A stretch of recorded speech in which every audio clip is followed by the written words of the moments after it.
नमस्कार दर्शक बंधु मु प्रदीप आपण मानक स्वागत करुच्ची आजिर आउ एक नवा भिडियो राज्यर समस्त चाषी भाई भौणी मानक पई गोटे गुरुत्वपूर्ण अपडेट रही आपण माने समस्ते जानिथिबे वर्तमान सारा राज्य रे चाषी भाई भौणी मानक पई एग्रीस्टॉक रजिस्ट्रेशन बा कृषक रजिस्ट्री नहीं बारंबार आपण मानक पाखकु सरकार तरफ जाकि मेसेज आसुची बा आपण माने वर्तमान देखि पारुथुबे सीएम किसान योजनार टंका आसिला परे बहुत जन हिताधिकारी को सीएम किसान योजनार टंका मिल पारि नहीं एवं पूर्वर पीएम किसान योजनार मध्य बहुत हिताधिकारी जहाँकि पीएम किसान योजनार टंका पाई नथिले एवं जो माने नुआ हिताधिकारी पीएम किसान रे जोड़ी होवा पई चाहुचंती सेमानंकु कृषक रजिस्ट्रेशन करिया पई बाध्य करा जाउची बा कृषक रजिस्ट्रेशन वर्तमान आपण मानकर बाध्यतामूलक भाव में समस्त चाषी भाई मानू करिया पई पड़िबो।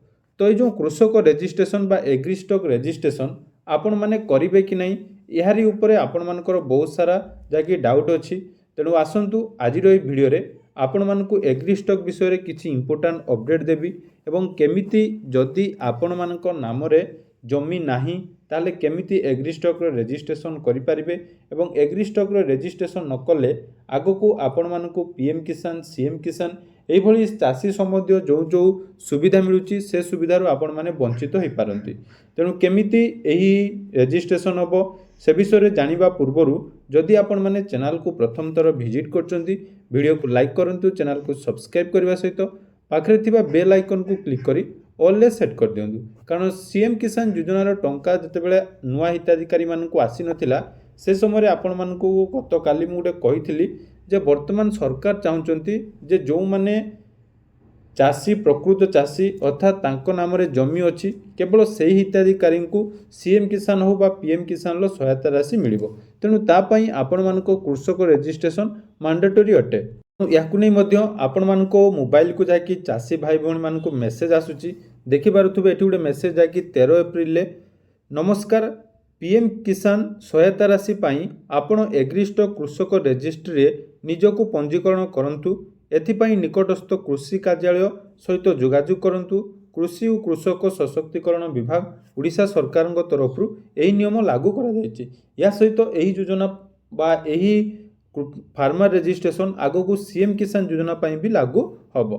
तेणु वर्तमान जो समस्याटी रही जे कृषक रजिस्ट्रेशन आपण माने केमिति करिवे देखंतु कृषक रजिस्ट्रेशन करिया पई आपण माने एग्रीस्टॉक ओडिशा रो जो ऑफिशियल वेबसाइट अछि सेठारे आपण मानकु जाकि सेल्फ रजिस्ट्रेशन करि परिबे नले सीएससी थ्रू रे करि परिबे नले आपण मानकर जो पंचायत स्तरीय VLW रहिचंती तांको पाखरे मध्य आपण मानकर कृषक रजिस्ट्रेशन करि परिबे। तने कृषक रजिस्ट्रेशन करिया पई हेले आपण मानकर आधार कार्ड आधार संयोग मोबाइल नंबर एवं निज नाम रे थिबा जमी पट्टार आवश्यकता रही।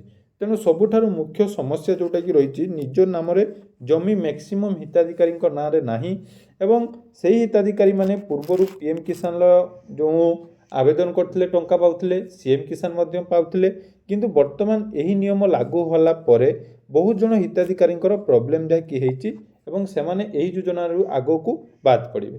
तेणु जदि आपण मानक नाम रे जमी नाही ताले वर्तमान आपण मानकर काम हला जे आपण माने मृत जमीधारी जोटा कि मृत प्रमाणपत्र किंबा उत्तराधिकारी प्रमाणपत्र सहित तहसील कार्यालय को आपण माने जिबे सेठी जोगाजोग करी निज जमीर आरओआर रे नाम संशोधन करिवे।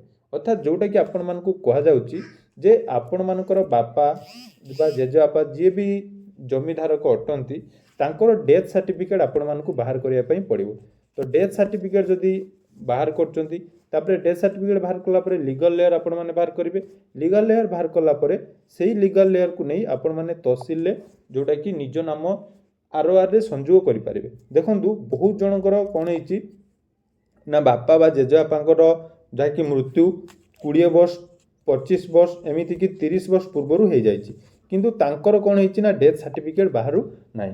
तो जदि आपण मानकर सेही समस्या अछि ताहले आपण माने मध्य डेथ सर्टिफिकेट बाहरी करि परिबे तार मध्य प्रोसेस रही।